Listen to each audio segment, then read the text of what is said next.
Making a video of my redneck angle iron straightening device. Filled in my tilt carry-all for the tractor and the old scrap carry-all that I bought is not straight. And from here with the eyeballs, you can see this side, the bottom piece, that'll be the bottom piece, because I've actually got the upright laid there with the tractor holding it down.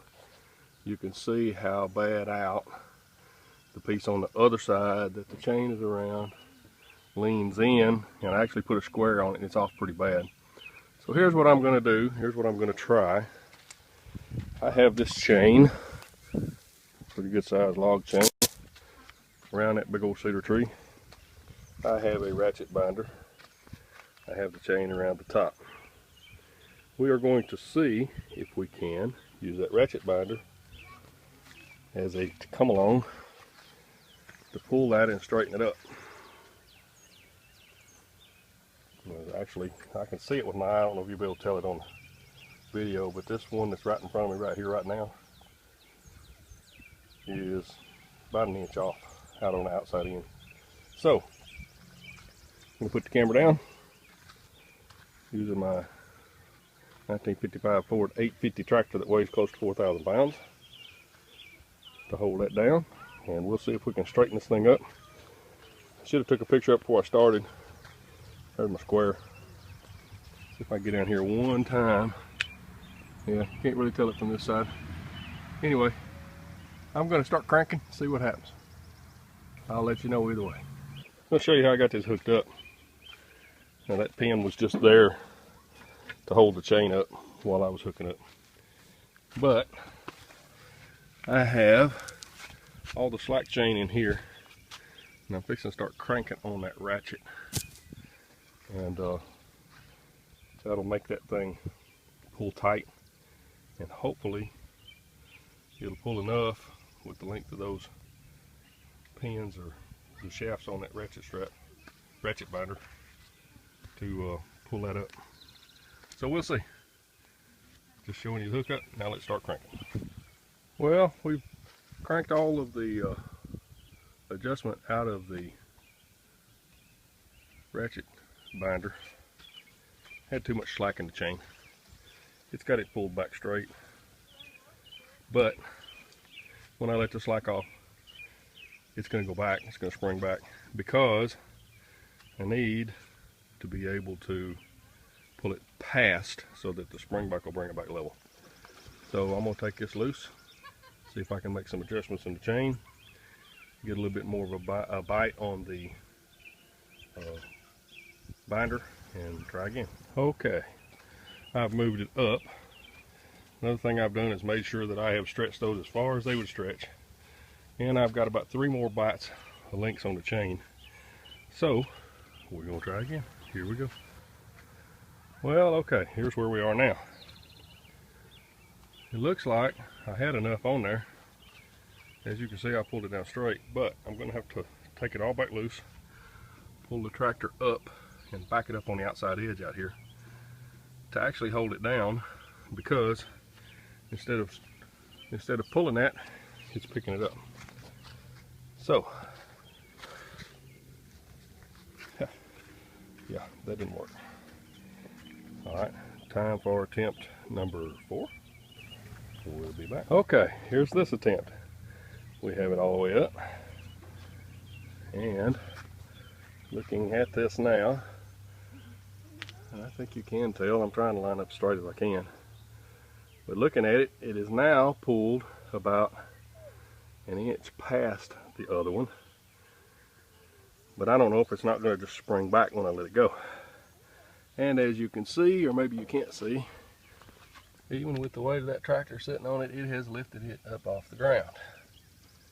So don't ever doubt the holding power of a ratchet binder. So now I think I'm just going to let it sit this way for a little while.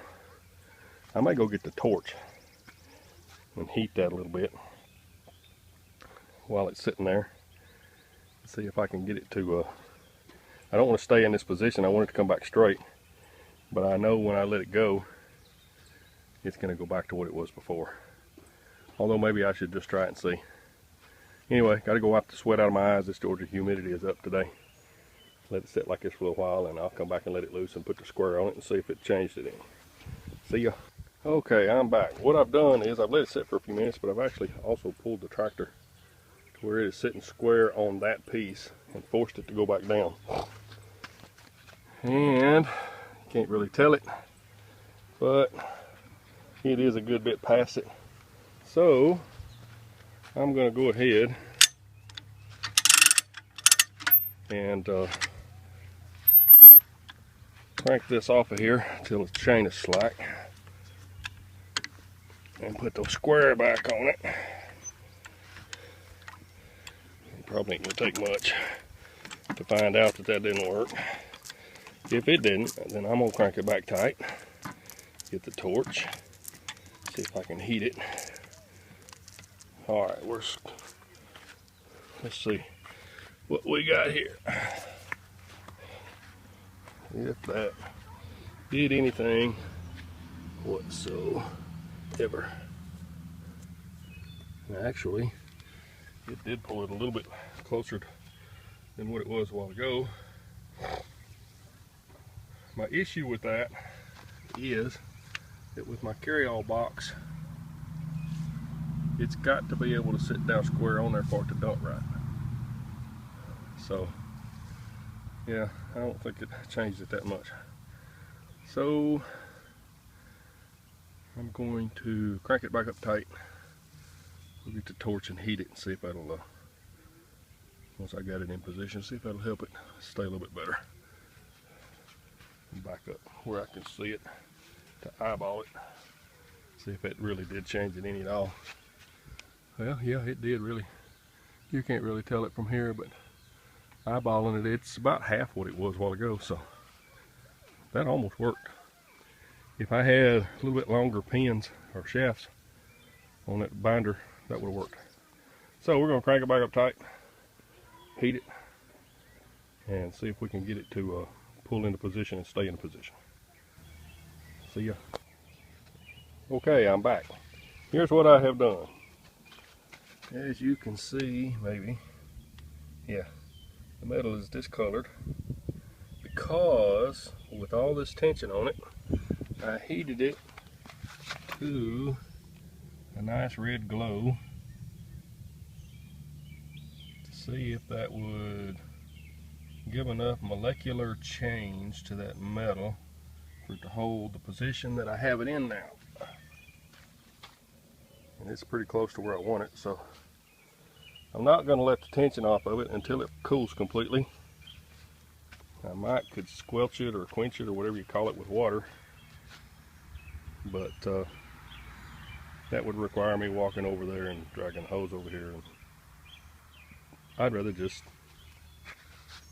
sit back here in the swing with my bottle of water and relax for a little while and let it do it itself. So that's where we're at. When it cools down and we take the chain off, I'll come back and let you know if my redneck straightening device worked. I will say that angle iron that's on that thing, I don't know what in the world, whoever owned that thing, I don't know what in the world they picked up or how strong the tractor was they had when they picked it up to bend that to start with, but you wouldn't think that that angle iron would bend like that. But I mean to tell you, it was bent pretty good. So we'll see if I've done it any good. Be back in a little while. See ya. Alright, we're back. I want to show you what we got. As you can see, there's the ratchet binder laying on the ground. Chain is slack. And we're square. That worked. I wouldn't have believed it, but I'll be honestly, I wouldn't have believed that I could have heated both sides of that angle enough with my little cheap torch. But I did get it glowing red, so that worked. Now we're ready to stand it back up straight and make sure I didn't bend it the other way. And by pulling the tractor up on it. And if that worked, then I'm ready to get started in the morning. Maybe I'll start back on it after a while. with my dump carry-all build. But back up here and see, lines up good and straight. That ought to be good. I just literally, I'm flabbergasted that that worked, to be honest with you. But hey, when you don't have presses and shop tools like you need when you're doing these kind of jobs, necessity is the mother of invention. Is that old saying? So anyway, that's it. It worked. I'm gonna go get me another bottle of water and sit back down on the swing for a while. See ya.